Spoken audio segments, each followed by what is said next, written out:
So with me here, I have a tiger bark ficus, which is a standard $15 hardware store ficus. This one is actually the first ever bonsai I bought myself. So yeah, I've been working on this for about 3.5 years-ish. You can see the branch structure coming along nicely. I mean, there's ramification, there are lots of branches to work with to improve the design. This tree's main problem was always its thin trunk.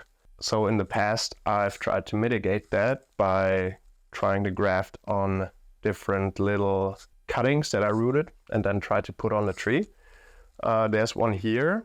I don't know if it has fused yet, but it might. I don't quite think it has, but we'll see today. Another thing, apart from the obvious just letting the tree grow, which I've done to some extent, another possibility was always to create aerial roots, which ficuses are very famous for producing and which are kind of sought after by most people that grow ficus trees for bonsai, actually, because it's one of the distinct features of the species, and they look super cool. Kind of makes the tree look like it has multiple trunks at some point, and that was the goal with this tree, is that you create a lot of aerial roots right next to the trunk, and as they thicken, they become one with the trunk, hence giving you a much thicker trunk in the end. So about 1.5 years ago, I put on some sphagnum moss around here, and I secured it with wire. I don't know if you can see that. I'll show you up close in a minute. I have no idea if this worked. The problem with producing aerial roots, if you don't live in a tropical climate like I do. I live in Germany. We do not have any sort of tropical climate. If anything, weather where I live is more like what they say it is in the UK. We do have humidity for a lot of the year, but we do not have the temperatures that are needed for most ficus species. You always gotta find workarounds for that. And I know it's possible, like you could enclose this whole thing into a plastic bag and just mist it every couple of days, which I might still do if this doesn't work out. Or one way that I at least tried to make this work was by placing a lot of sphagnum moss around the trunk, therefore always keeping the area around the trunk very humid and moist, and hopefully inducing the tree to sprout aerial roots in the lower trunk section. Today, we'll find out if that actually worked out. Here you can actually see me pull off some of the sphagnum moss. I was super slow and careful with the process. I used my hands and some tweezers. I tried not to damage any roots and was mostly successful. This was a super tedious process though.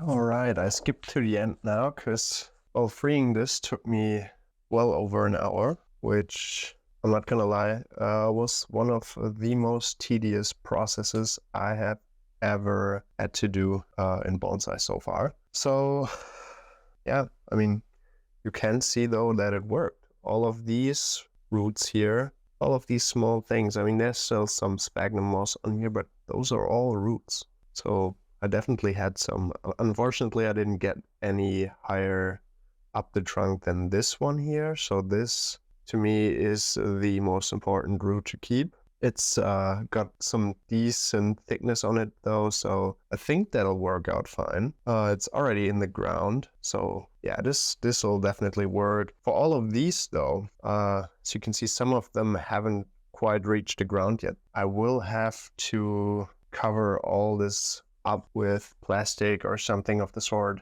to make sure that as many of these survive as possible, because if all of these survive and go down into the ground and spread out, they can make for a great nabari over time. Noticeable on the back side here, I hope you can see that well, is that this cutting here that I planted here, it has this very strong taproot. that goes into the pot right here. I'm not going to cut that because it gives the little cutting so much strength, and will make it fuse eventually. And there are a lot of roots coming from it that are also already reaching the ground. So this will fuse nicely, much better than I thought it would. So I might be getting rid of this one here as it kind of arches through this little hoop here. And again, maybe I'll just get this up here or something.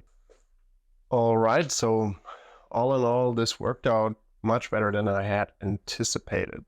As you can see, tons of roots everywhere.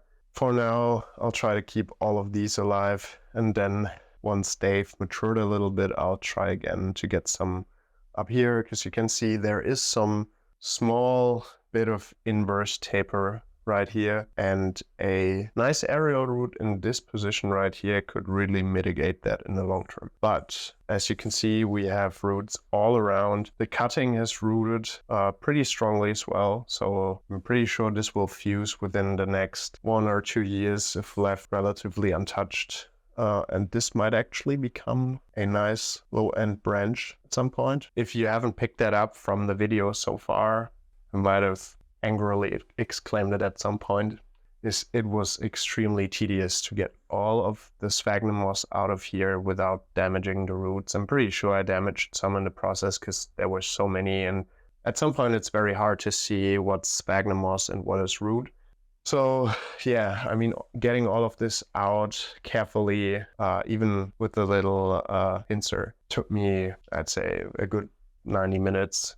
And I really can't recommend doing that if you don't absolutely have to, because that is tedious. And as you can see, there are still little bits in here that'll take forever to get out. Maybe just some normal soil aggregate would have done the trick just as well. It might have been much easier to clean out. Apart from the very laborious process of getting all of this free, it was a pretty easy process. Just grab everything in sphagnum moss, keep the sphagnum kind of moist. Another nice little effect that I have noticed from all this is that some wounds on the tree that hadn't been closed 1.5 years ago now have completely healed. For example, the whole backside of this one aerial root was basically a scar, and just the front side was alive. And all this humidity really seems to have induced the tree to close that wound up faster. So that's a nice side effect of keeping the whole space. Now I just had a cool idea that I have no idea if it's gonna work. But in order to maintain all of these freshly produced roots, I'm gonna need a lot of humidity around the tree at all times within the next couple of months. And since it's now October in Germany, and this tree will now be inside for at least half a year, I will have to enclose this entire tree in something like a greenhouse, which usually my grow tents would be, but I can't set them up. But maybe I can create a tiny greenhouse for just this tree. Maybe I can use some wire to tie this whole thing together and then create a wire structure above and then enclose the whole thing with some plastic. So the materials I used in building this mini greenhouse is wire. Make sure you have the proper thickness of wire so it has some stability. You can probably also use wood, but I didn't have any at hand. I used some plastic mesh to enclose the pot and the tray together. Putting the pot on a tray is necessary in my opinion, so that when there is water in the greenhouse, the bottom of the pot doesn't sit in the water, so the roots can still breathe. Then I enclosed the whole thing in some plastic foil and I used some duct tape to make it work. I didn't have plastic that was fully transparent, but this will still let light through. The whole thing will be sitting under a grow light throughout the entire winter. I'm also kind of building a front door so I can access the tree easily for watering and misting. I'm showing you the entire process here, I'm just gonna speed it up, so if anybody wants to recreate this, just slow the video down.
So that's the improvised greenhouse.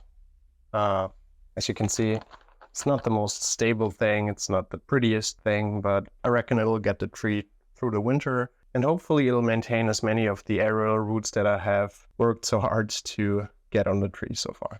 Yeah, so this is just improvised. I reckon this will work though, and I'll update you after the winter.